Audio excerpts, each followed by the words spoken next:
Good afternoon, everyone. Now, as already said, and as you probably already know, I don't live in the UK anymore. I used to live in London.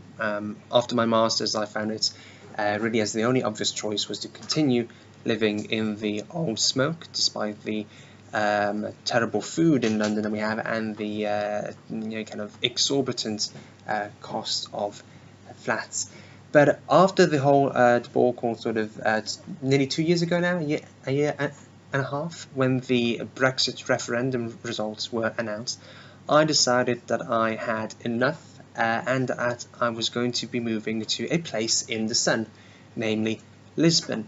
I am slightly obsessed with Lisbon, I must confess, but it is a beautiful place. And it is full of British expats. Now, we can't really use the word expats anymore because it is a bit of an elitist word, at least when I speak with a lot of people in Portugal. They say that the Brits tend to use expats for themselves and immigrants for everyone else. So let's just say that Lisbon is full of British immigrants. Now, Brexit has affected their lives as well because the amount of pensioners living there in their seaside villa are scared by the future. They don't know what will happen as soon as the UK leaves the European Union. Will they be allowed to stay in Portugal? Will they be allowed to access sort of every sort of health benefit that the Portuguese state is delivering for free at the moment? Will they continue sort of to be able to eat their Portuguese custard tarts and drink their vinho verde wine? Now, I thought about the same thing as well. What will happen to all those people living in Portugal once the UK leaves the European Union?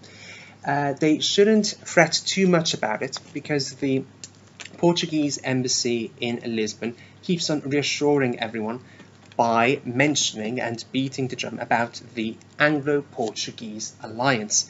Apparently, it's the oldest of its kind in the whole European Union, nay, in Europe. So everyone kept talking about this alliance, this kind of special relationship that Britain had with Portugal.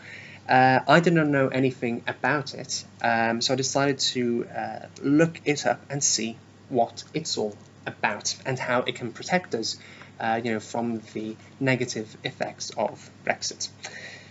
Now, it looks as though the first formal treaty of alliance between the two countries was signed in 1386. That's quite a while back when you think of it. But cooperation between the two countries had begun even earlier than then. Indeed, many of the Crusaders who helped Portugal regain its independence back in the day were English. And afterwards, the Portuguese maintained their rule only as far inland as they secure ready assistance from the sea, i.e. the British Navy. The Treaty of 1386 was directed especially against the danger of Spanish aggressors, and little has changed today, I must say, as try calling a Portuguese a Spaniard and the way around, and you'll see what happens. However, in the later years, defence of the Portuguese colonies became the central and permanent object of the treaty. Today, Portugal regards this ancient alliance as primarily useful in case of aggression. From a legal point of view, however, and to a large extent from a practical point of view as well, the central feature of the Anglo-Portuguese alliance was defined most clearly in the so-called secret article of the treaty. Ooh, exciting.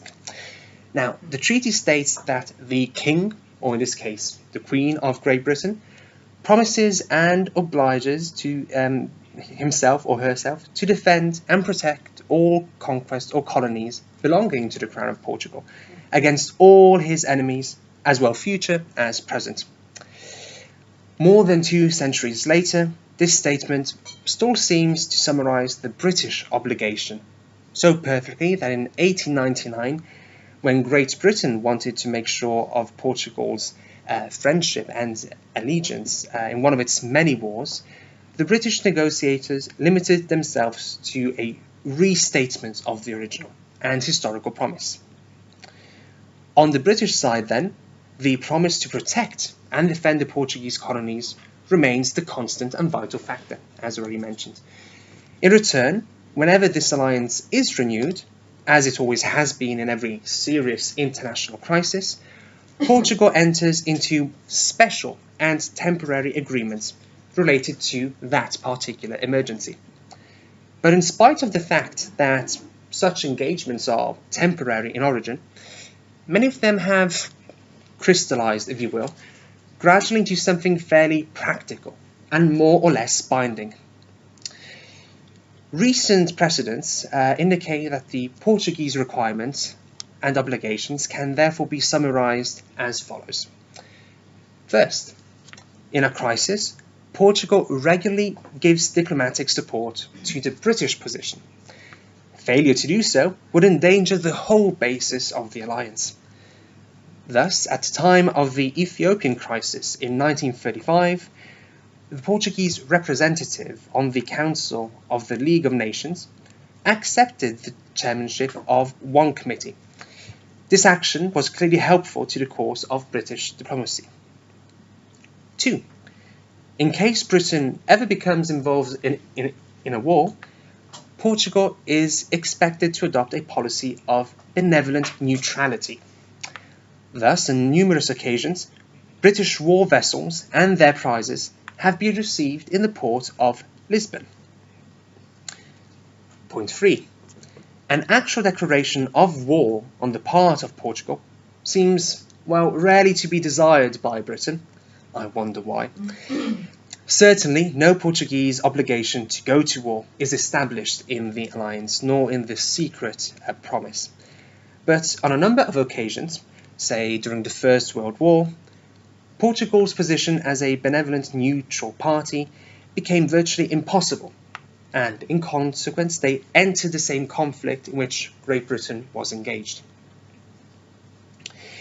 4. It is a recognized principle of Portuguese policymaking, resting on practical necessities rather than any secret agreement, that no important concession involving large amounts of capital or the establishment of permanent companies shall be granted to any foreign company or group in the Portuguese colonies without the specific approval of the British government. What's all that about? Take the summer of 1945, for example, when Pan American Airlines petitioned to be allowed to establish radio and other ground facilities in Macau.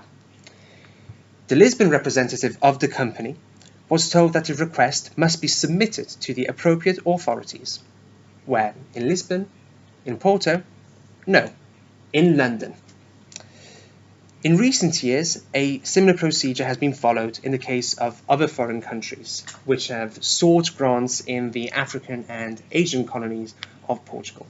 Although, to be fair, we can't speak of colonies anymore. We have to speak of former colonies, as Portugal is not an empire anymore. However, the Portuguese obligation to obtain British approval for foreign enterprises is less specific in continental Portugal. So we're talking of mainland as well as its islands, such as the Azores and Madeira. For example, a few years ago, when speaking of an important contract which involved the possible expenditure of several million pounds, a British representative said that no contract would be signed until it had been carefully examined by British interests. It is a well-known fact, for example, that practically all tenders for the building of units for the Portuguese Navy are awarded to a British firm, and that specifications make these vessels suitable for inclusion in the British Navy in case of need. The practice is less rigid in the case of airplanes, for example. But even in this field, most contracts in recent years have been awarded to British firms whenever they were in a position to meet bids from firms in other countries. So as you can see, it looks that everything points to a close and tight cooperation between Portugal and the United Kingdom. Now, I'm not sure what this means for all the pensioners in Lisbon who fear they won't be able to enjoy their leisurely lifestyle anymore. But I think that they shouldn't worry too much, considering we have been holding close talks since 1386. Thank you.